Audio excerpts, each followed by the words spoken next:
Welcome to the Leisure Gamer Network, a home for working professionals, students, parents, or anyone else with a passion for gaming but have constraints on when you can play.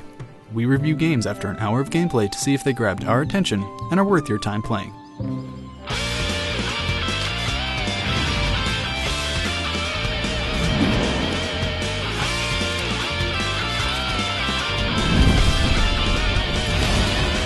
The War of the Three Kingdoms rages on with the release of Koei's newest iteration of their Dynasty Warriors franchise, Dynasty Warriors 7. Yes, it's the gift that keeps on giving.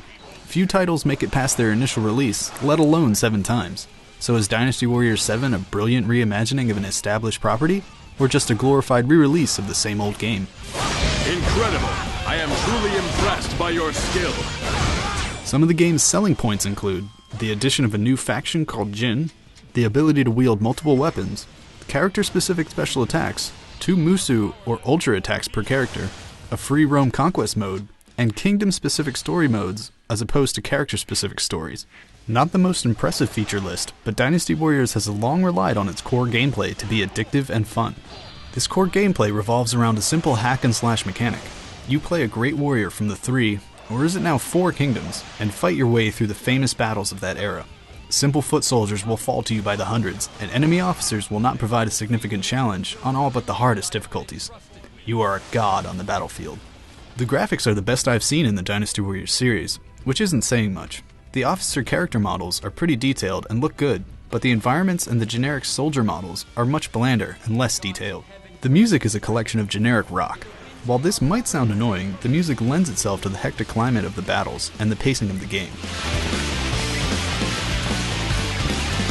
The sound effects are simplistic, but never got on my nerves. The voice work ranges from the badass, to the simple, to the downright goofy. I can't believe I lost to someone as strong as you. The major difference in Dynasty Warriors 7 is the simplification of story mode. Now you choose a specific kingdom, Wu, Wei, Shu, or Jin, and follow the path of the kingdom as opposed to a specific character. At first I was a little disappointed, as I had favorite characters from previous iterations and always look forward to playing their new story modes. Once I started a story mode, however, I came to see what this simplification allowed the developers to do. No longer was it hard to see where each character's story mode fit into the overall arc.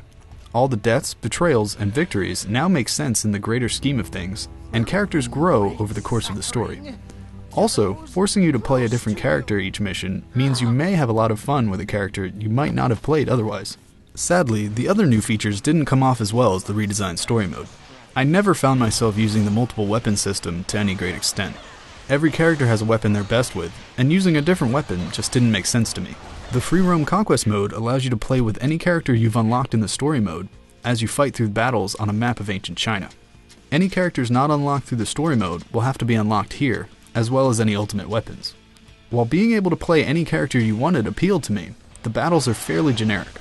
Don't expect to spend much time here unless you're a completionist. What can a man of your indecision hope to achieve by defeating me? Now for some Leisure Gamer criteria. Check the description for a full listing of criteria. This game has managed to remain as simple as possible in a time where video games have been striving to be more realistic and nuanced.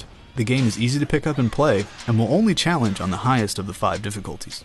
The control scheme is about as simple as they come. Normal attacks chain into stronger attacks for varying effects, while blocking and ultra attacks are merely a button push away. The game autosaves between each mission, and you may also save at any time during the battle.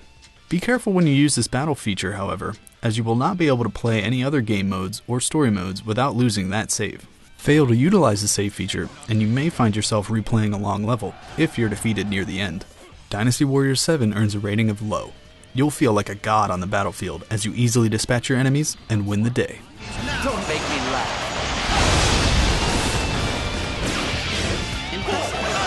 Now allow me to observe.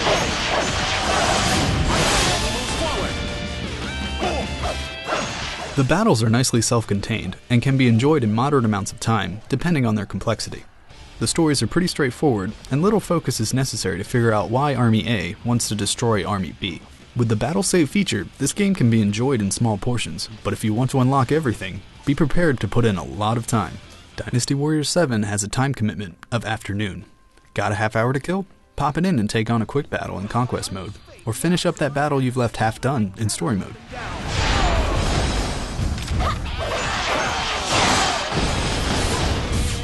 I remember playing Dynasty Warriors back on PlayStation 2 with my best friends. We had a blast completing our favorite characters' story modes, maxing out their stats, and unlocking their ultimate weapons. We could play the same stage over and over again, seeking to improve our characters, and take out 500 troops apiece. It was still fun the 50th time.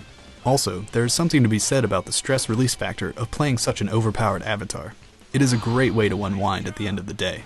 Now that I'm older, it's hard to find the time or inclination to explore Dynasty Warriors 7 any further than I already have. After finishing up a battle in Dynasty Warriors 7, was I itching to keep going? Not really. If you're like me and you feel the need for some Dynasty Warriors, go back and play one of the older versions.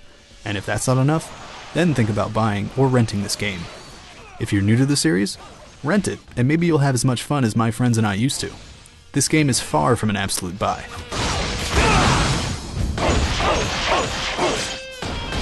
For your own thoughts on the game, post in the comment section below, and remember to subscribe to become part of the Leisure Gamer Network. Till next time, enjoy gaming. I must retreat for now, but next time, it will be different.